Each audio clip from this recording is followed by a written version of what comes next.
Hey everybody, and welcome back. Welcome in. Today, we're going to explore, is Marvel racist? Let's find out. So, this person, Z, or Z Charamane? Amine? I don't know. I'm not going to pretend to know how to pronounce that. But this person posted this on Twitter, and they said, Marvel doesn't care about black people. And they cited the following sources. 1. Wonder Man Season 2, canceled. Blade, 7 years in development hell, now canceled. But we assume canceled based on the comments. Black Captain America, sidelined. Really? Is he sidelined? We're gonna test it out. Armor Wars, black lead being swapped for a new Iron Man movie. Okay, maybe. Moon Girl, canceled. What is Moon Girl? Never heard of Moon Girl, but we will investigate. And Monica Rambeau, where to F is she? I don't know. Do you know? I didn't think she was like a main character. But again, we will investigate. All right. Excuse me. All right. So first and foremost, Wonder Man has been pulled. What were the numbers? Well, it had 618 million views during its opening weekend after dropping all 8 episodes in January of 2026. It ranked number 8th in the Nielsen streaming originals before falling off after the first week. Now, Nielsen is a company that puts a box in your home and it monitors what you watch. And it's been a thing for as long as I can remember. If you were up in the Nielsen ratings, that was a big deal. When those numbers came out, if your show was, number 1 or number 2, you were sitting pretty. And they're still around. I got a letter from the Nielsen people maybe a year ago, and they wanted to put a box in my home. And I just didn't want them monitoring what I was watching. And honestly, mostly I watch YouTube stuff. So I didn't know that I would be very much of a benefit to them. But I think it's cool that they're still around, and apparently they still hold sway. I do think it was interesting that the Wonder Man viewership skewed more towards 35 to 49-year-olds, and it was about at 40% there. So there you go. And Disney did not release its own internal streaming data. So what does that mean? I have no idea. It could mean that it wasn't as watched as Nielsen thought it was because Disney was propping it up with its own Nielsen boxes that it had somehow sourced. It could mean that they just don't share that kind of data out, period. It could mean a lot of things. Is it racist that Wonder Man was canceled? I don't know. I think I watched like the first couple episodes of Wonder Man and I thought it was okay. And I got a decent chuckle from it. I thought Ben Kingsley was pretty funny. And I think they could have explored it more. But if they're cutting back and they're going for other projects, it is what it is, right? It's show business, and maybe it didn't tear up the Nielsen ratings like they wanted it to. So I would put this at like 50-50, right? Like you never know who's behind the scenes making the decisions, and you don't know what's in their heart, but I think it could go either way. So that's Wonder Man. Number 2, Blade. Blade had been in development for 7 years. 7 years. That's crazy. Think about it. We are coming up next year, and like 6-7 months. 6-7 months of the 7-year anniversary of COVID. Can you imagine? That's a long time to be in development. Can you imagine, like, if you bought a house and or let's say you didn't buy a house. Let's say you bought land to build a house on. If you had to wait 7 years for that house to be built because different architects kept quitting and construction problems and lumber and I don't know what, but the metaphor here is that Blade was in development purgatory because they had multiple writers, they had multiple scripts, they had directors walk away, and from what I've heard, some of the, at least one of the scripts, it made Blade not really the main character, which makes no sense because it's a Blade movie. And I heard another script was very much like the movie Sinners, where he was like back in time and killing, racist vampires. And, Sinners, spoiler alert, if you haven't seen Sinners, it's a decent movie. It did that. There were white vampires and shenanigans, right? So I think Blade probably is like slightly higher than Wonder Man on the is it racist chances. I still don't think it is. I think, unfortunately, it was a series of bad scriptwriters or scripts that conflicted and people who didn't see the vision. And when you get a lot of creatives in the room, if they don't see eye to eye, there's going to be a lot of, butting heads, unfortunately. And I think the main actor, Mahershala Ali, was in his 40s, I think, when they signed him for this, and now he's in his 50s, if I recollect correctly. It's not a good look, and not for him. He's fine. He's a great actor. I mean, for Marvel and Disney, it's not a great look. Honestly, they could have just told the first Blade over again.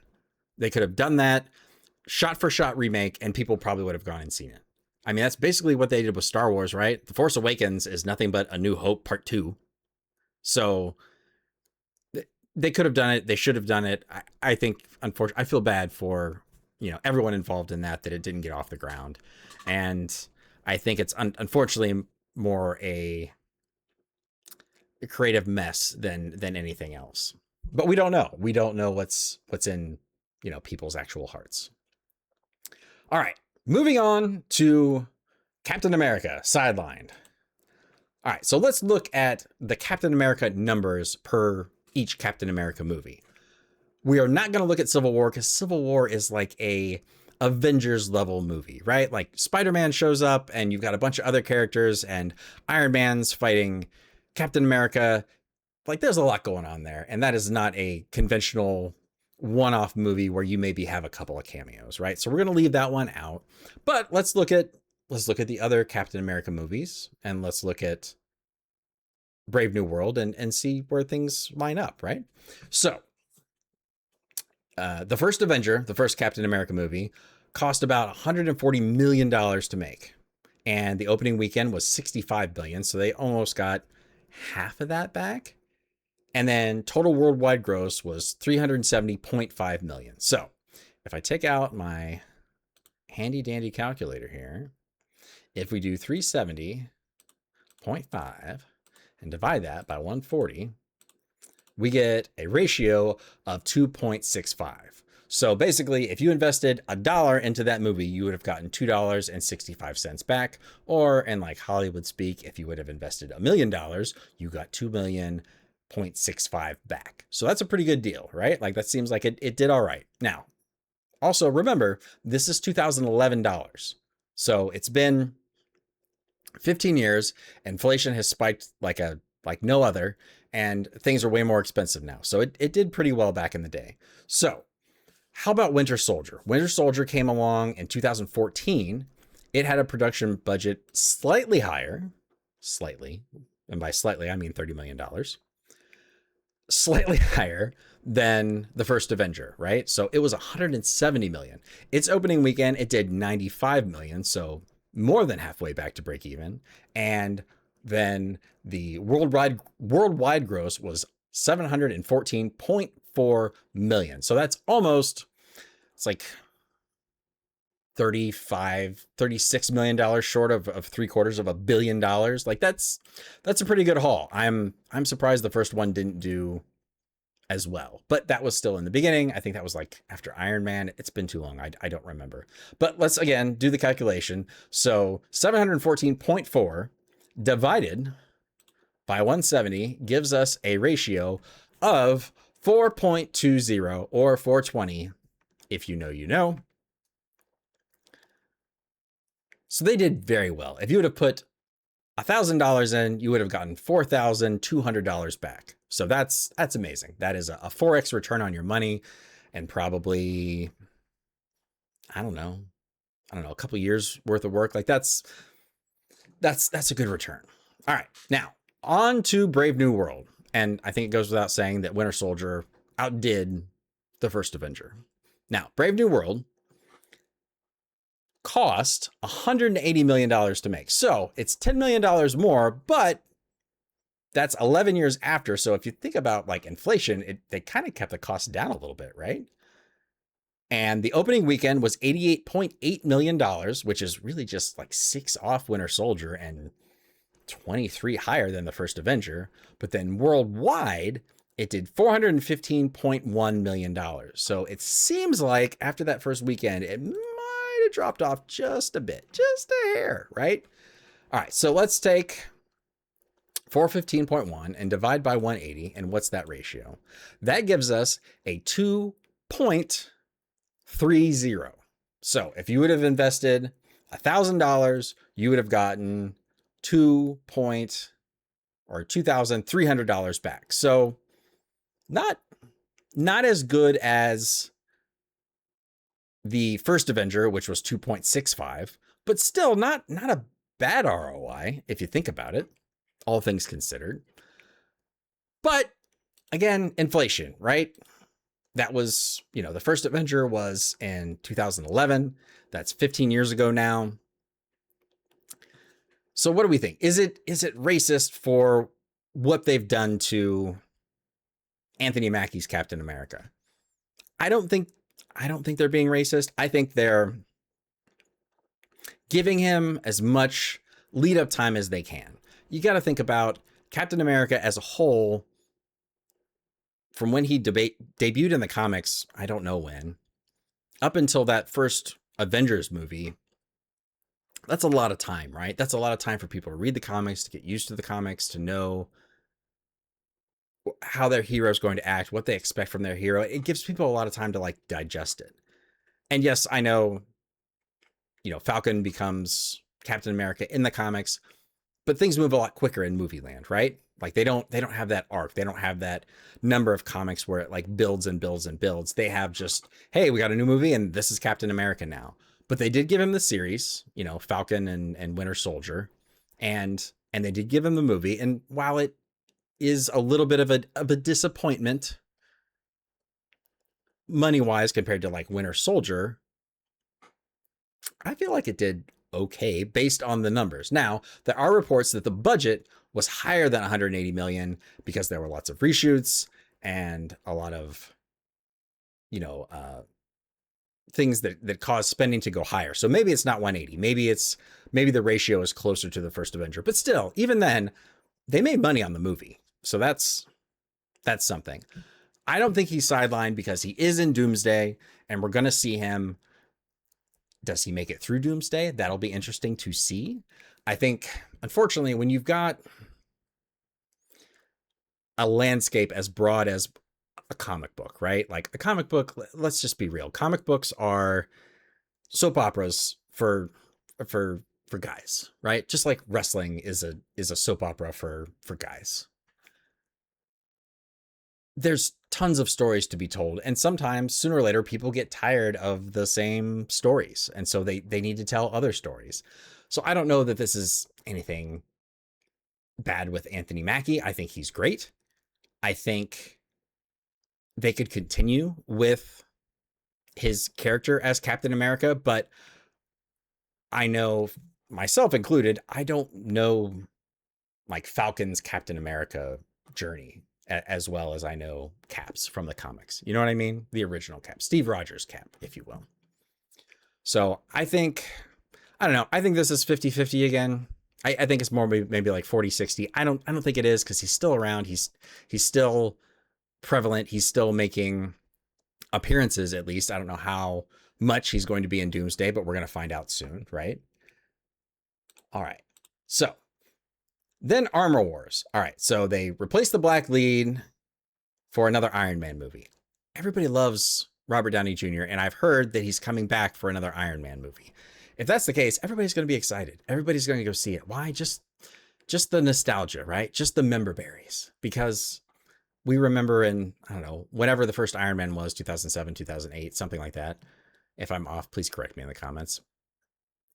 That was the one that like kicked everything off, and RDJ just did such an amazing job. And I'm sure, Rhodey will be in there, and I think they could probably do a hint of the Armor Wars, but who knows? But I do know that the Ironheart show, it did okay.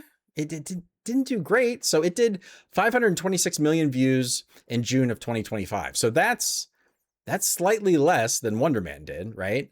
And then when they released the final 3 episodes, it went down a little bit in the Nielsen. Now remember, Wonder Man dropped off the Nielsen completely. This just slipped just a little. And to point out the AI's AI goodness, some fans point out that hitting over 500 million minutes and cracking the top 10 put it ahead of other Marvel entities like Daredevil, Born Again during comparable windows. That's true. However, think about Iron Man. Think about how iconic he is. And no offense to Daredevil, I love the Daredevil series. I watched the second season of Born Again, and I loved it, or the first season, whichever it was, this last one, and I thought it was good. But Matt Murdock has also not been in a standalone movie, right? Like Iron Man gets standalone movies, Matt Murdock gets Disney Plus shows and a cameo in No Way Home, which was great, but that's kind of what we get with him, right? Other than like the Ben Affleck, Jennifer Gardner, if you know, right? So I can see why maybe it didn't do as well as they wanted it to. Critics and other viewers considered it mid-tier for a Marvel Universe IP. That's not something you really want to like turn into a movie. I don't know how you hype that unless you've got to build that up somehow. And I don't know that there are standalone movies that you can build up. I also heard not backlash, but complaints that, people weren't really excited about that character because, they didn't give her time to develop, and, she didn't really develop the tech. She improved upon it, but there was an element of she just kind of took it, and I don't remember Ironheart. I don't remember if I watched it or not, honestly, but it didn't do as well as I think they wanted it to, taking up that mantle. So again, is canceling Armor Wars for another Iron Man movie racist? I'm going to say no, because another Iron Man movie is going to make bank. And even if it doesn't do as well as you want it to, it's still going to make a lot of money. And it's a guarantee. If I come to you and say, hey, we've got 2 ideas. One is definitely going to probably 2x, 3x your money minimum. Or we've got this one that might break even. Which one are you going to go with? It comes down to the cash, right? All right. So Moon Girl. What's a Moon Girl? I Googled and I looked, and this is a Moon Girl, and she's with something called Devilsaur or Red Dinosaur, and I'm sorry if I'm butchering this. The Moon Girl fans, if you're watching this, please forgive me. I saw a picture of her with Captain Marvel. Apparently she's in that space somehow. But honestly, are you going to watch a show about a giant red dinosaur and another kid? Like, we had Kamala Khan, right? And that was interesting. That was educational. I didn't know about the whole, India, Pakistan, all that stuff that went down. I had no idea. I did not learn that in school. So it was interesting to learn about it, through Disney. But I don't know that anybody's going to watch this. I don't know that it was scheduled for anything, and I don't understand why this would be a priority when you've got so many other great intellectual properties that you can focus on.